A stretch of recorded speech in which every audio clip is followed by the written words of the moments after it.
connect the vendor to the channel, to the market. And of course, having the proper inventory is the key to success. Yes. And that is achieved by having the correct forecast and having the right market knowledge. Yes. And knowing what to expect, the high seasons, the low seasons of the market, the market trend. So that is, if you add those all together, then you come up with the correct forecast that you make sure that you have the sufficient and the right inventory for the market. Given that the Middle East is a region that sits sometimes a little bit further away from the manufacturers of these products, the Avayas of this world, and so many other vendors and so on and so on.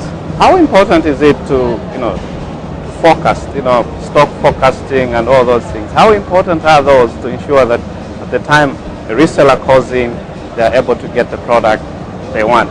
Sure. Well, forecasting, I think the key, it's the very important factor for us. Yes. As you mentioned, the vendors are probably based far from the Middle East. However, as Avaya has a representative office in the UAE or in the region, so do many other vendors. So they have closed that gap by having physical presence in our territory. So we can work very closely with the vendors to have the right forecast. Roger, one thing that a lot of distributors and resellers appreciate is vendor support. I mean, how are you able to provide that support to some of your distributor partners in the region, from technical to RMS support to whatever other issues that may arise in the process? We're evolving as a company. We're really trying to focus on value distribution, because the product has a lot of value to sell. And that means investment in the distributors and in the partners to have the right resources to represent and educate and build a channel ecosystem that understands this value and sells on this value. Because that's where the margin is. It's the services, it's the value of the products, it's the software, and not just a hardware box shifting approach, because that becomes more of a logistical distribution and commodity distribution rather than the value distribution. It's very challenging to do that. So you need to spend a lot of time with the disties and with the partners to bring this value together, to sell it together, and to profit from it.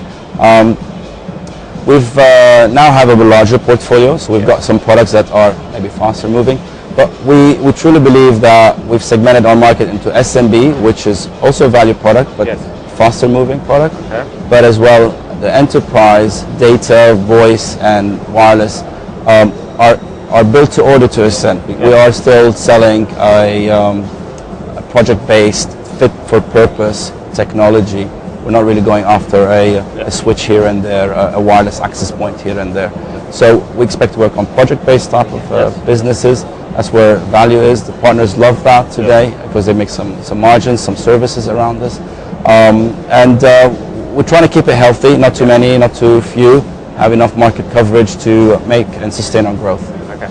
We've seen a lot of emphasis from vendors, calling on partners to specialize, certification, and so on and so on.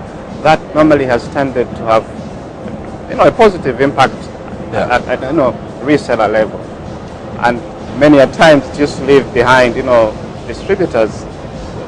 How have you managed to bridge that gap to ensure that even as you urge your reseller partners to specialize, that distributors are in the same boat? I think each player has his value and his focus areas. If everyone is going to participate in everything, we're not going to grow, and there's not enough margin. So our goal is to work with the key partners that are making those investments, that rely on the distribution, maybe only supply chain, or can do their own logistical operation. And we rely on the distributor to fit into the mid to the small market where the support is needed, the financial support is needed, the stocking is needed, the skills are needed. So we try to segment it so we have a healthy coverage, we keep the margins healthy, and we don't spread ourselves too thin, everyone trying to do everything. So that's our play here. Just coming back to you, one of the key things with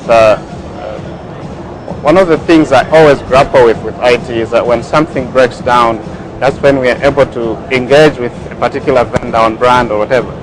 But we tend to be so demanding that we want our product now to be fixed and it has to be now. We don't do that for many other products that we interact with, but with IT. That brings in the whole issue of RMA, stock hoarding and spare parts and so on and so on. How have you as Gordon Systems managed to build up that buffer, ensuring that when products come in, you're able to either swap them out and so on and so on? Well, as you mentioned, we're using IT products, and IT products we depend on a daily basis. I can't imagine myself without my laptop or my PC for a day. So it's a necessity. And we have to make sure that we service that as fast as possible. And what we have done at Golden Systems is that we have technical staff that we have fully trained, that they are able to repair the products or replace or service the products